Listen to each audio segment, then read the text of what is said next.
Ek groet jou in die naam van die Here Jesus. Ek wil met jou praat oor die tema vandag, soos kindertjies. Nehemia 12 vers 43 sê hierdie woorde: Die mense was bly, want God het hulle baie rede gegee om bly te wees.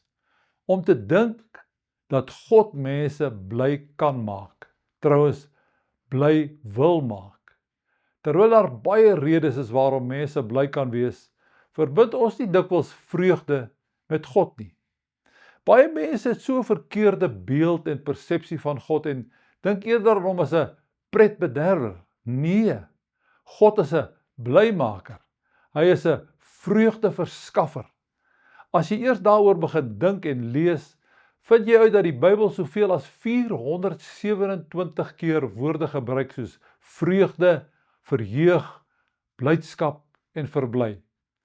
Dink in hierdie verband nuut, Bybels oor God, en dat dit vir hom 'n hoë prioriteit is om aan ons, sy mense, sy kinders, vreugde te verskaf. Ek glo dat dit deel van God se skepingsdoel was, dat die lewe 'n vreugde moet wees.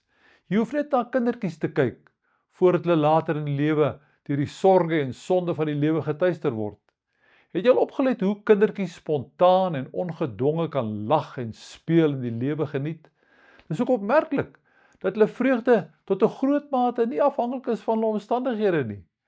Jy sal dikwels vind dat kindertjies waarvan die ouers in armoede, in plakkerskampe en selfs in oorlog getuisterde situasies leef, steeds lag, speel en bly is. Sekerlik is dit ook toe te skryf aan hulle onkunde en gebrek aan insig oor hulle omstandighede en die dreigende gevare, maar hulle kinderlike onskuld en onbesorgdheid is opmerklik. Miskien moet ons Jesus se woorde in Lukas 18 vers 17 dat ons soos kindertjies moet word om die koninkryk van God in te gaan, ook in hierdie opsig in gedagte hou. Kom ons vra die Here om ons te help. Here, help my om weer iets van daardie kinderlike vreugde te vind. Daardie vreugde wat U graag vir die kinders gee. Amen. Tot volgende keer. Sterkte en vreugde vir jou.